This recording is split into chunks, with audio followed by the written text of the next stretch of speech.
नमस्कार दोस्तों, स्वागत है आप सभी का आज की हमारी वीडियो में। आज की वीडियो में हम देखेंगे संविधान के 15 क्वेश्चन, जो कि संविधान के भाग 1 संघ और राज्य क्षेत्र जो होता है अनुच्छेद 1 से 4 तक लेकर उससे संबंधित सारे प्रश्न होंगे। और ये प्रश्न जो है, जो लक्ष्मीकांत की संविधान की बुक होती है उसके कंटेंट के बेसिस पे बनाया गया है, उसके आधार पे बनाया गया है। तो चलिए शुरू करते हैं वीडियो को। पहला प्रश्न देखते हैं। भारत के संविधान के अनुच्छेद 1 के अनुसार भारत की भौगोलिक इकाइयां कितनी श्रेणियों में बांटी गई हैं।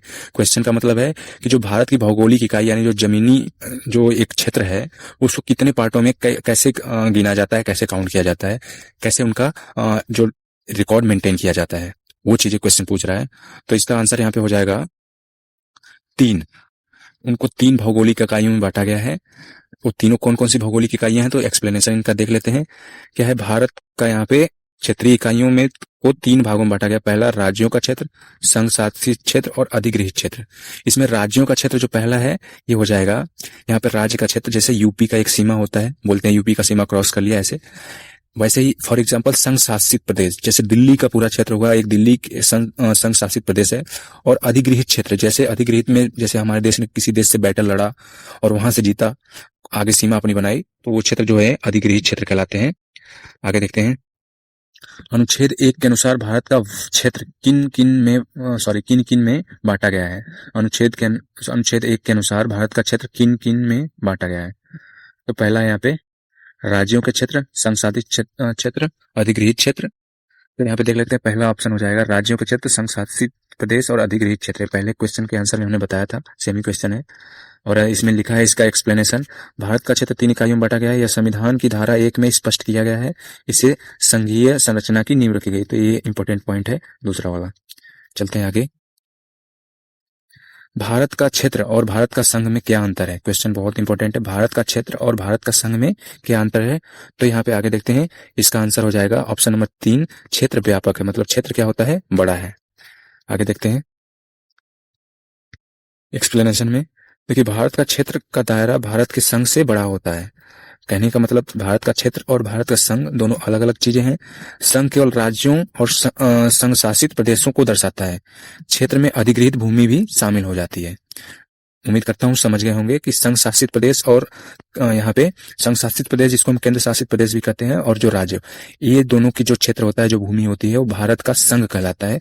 जबकि अगर हम भारत का क्षेत्र बोलेंगे तो वो अधिगृहित भूमि जो इंडिया ने बैटल के थ्रू जीती है, युद्ध लड़के विदेशी क्षेत्रों से जीती है, उसको वो मिला लेंगे इन दोनों चीजों के साथ, तो बोलेंगे भारत का क्षेत्र। आगे देखते हैं नेक्स्ट प्रश्न। प्रश्न 3, किसे नए राज्य या सीमा बदलने का अधिकार देता है। किसे नए राज्य बनाने या सीमा बदलने का अधिकार देता है संविधान के द्वारा। किसको यह अधिकार दिया गया है, तो यह अधिकार दिया गया है संसद को। संसद के पास यह अधिकार है कि वो किसी राज्य की सीमा बदल सकते हैं या उसमें बदलाव कर सकते हैं, नई राज्यों की सीमा बढ़ा सकते हैं। आगे चलते हैं, इसकी एक्सप्लेनेशन देखिए। तो अनुच्छेद 3 संसद का विशेष अधिकार देता है। संसद नए राज्य बना सकती है या सीमा बदल सकती है। इस प्रक्रिया में राष्ट्रपति की राय ली जाती है। राष्ट्रपति की राय के बिना ये पारित नहीं होता। आगे चलते हैं। किस अनुच्छेद के तहत संसद को राज्यों के पुनर्गठन का अधिकार है। तो यहाँ पे इसका आंसर हो जाएगा ऑप्शन नंबर 3, राज्यों का पुनर्गठन का अधिकार अनुच्छेद 3 के अंदर, भारत के संविधान के अनुच्छेद 3 के अंतर्गत दिया गया है कि वो किसी राज्य को पुनर्गठित कर सकते हैं। और इसका एक्सप्लेनेशन देखते हैं। अनुच्छेद 3 सीधे संसद को पुनर्गठन का अधिकार देता है। यह संविधान संशोधन की आवश्यकता नहीं दर्शाता, और यहाँ पे यह केवल साधारण बहुमत से किया जा सकता है। तो इसमें संविधान संशोधन की आवश्यकता नहीं पड़ती है राज्यों के पुनर्गठन के लिए, जबकि राज्यों की सीमा में परिवर्तन करने के लिए संविधान संशोधन की आवश्यकता पड़ती है। आगे चलते हैं। संविधान का कौन सा अनुच्छेद नए राज्य को संविधान में जोड़ने की अनुमति देता है। क्वेश्चन एक बार फिर सुन लें, संविधान का कौन सा अनुच्छेद नए राज्य को संविधान में जोड़ने की अनुमति देता है। तो इसका आंसर देख लेते हैं। आंसर ऑप्शन नंबर 2 हो जाएगा, अनुच्छेद 2। एक्सप्लेनेशन देखते हैं। तो यहाँ पे अनुच्छेद 2 नए राज्यों को भारत में सम्मिलित करने की अनुमति देता है। यह नए राज्यों के प्रवेश और स्थापना से संबंधित है। संसद को इस मामले में सर्वोच्च अधिकार प्राप्त है। ये सारी चीजें हैं अनुच्छेद 2 में जो प्रावधान दिए गए, इससे राज्यों को नए राज्य जोड़ने की संसद को अनुमति प्राप्त है। आगे देखते हैं अगला क्वेश्चन। किसी राज्य की सीमा बदलने के लिए संसद में किस प्रकार का बहुमत चाहिए? किसी राज्य की सीमा बदलने के लिए संसद में किस प्रकार का बहुमत चाहिए?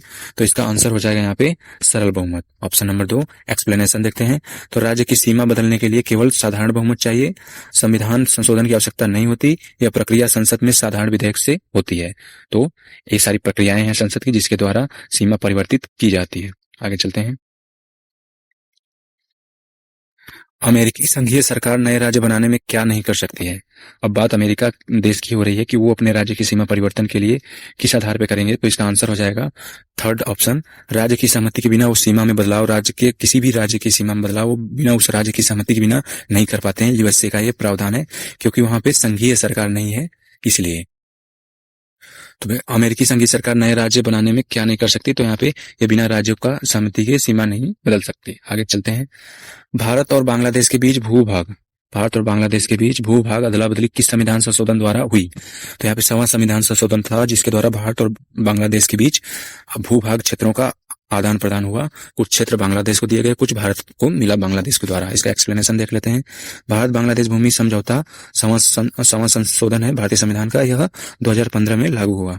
दोनों देशों के बीच दशकों पुराने विवाद का समाधान हुआ। आगे चलते हैं। भारत और बांग्लादेश के बीच सीमा समझौता किस वर्ष लागू हुआ? तो इसका ऑप्शन नंबर 2 आंसर हो जाएगा 2015 में लागू हुआ। आगे देखते हैं इसका एक्सप्लेनेशन। इसका एक्सप्लेनेशन है यहाँ पे, सीमा समझौता 2015 में लागू हुआ। भारत और बांग्लादेश ने जमीन का आदान प्रदान किया, इससे सीमा विवाद खत्म हुआ। आगे चलते हैं। भारत ने बांग्लादेश को कितने एनक्लेव हस्तांतरित किए? तो इसका आंसर हो जाएगा ऑप्शन नंबर 1, 111 एनक्लेव हस्तांतरित किए हैं यहाँ पे। इसका एक्सप्लेनेशन देखते हैं।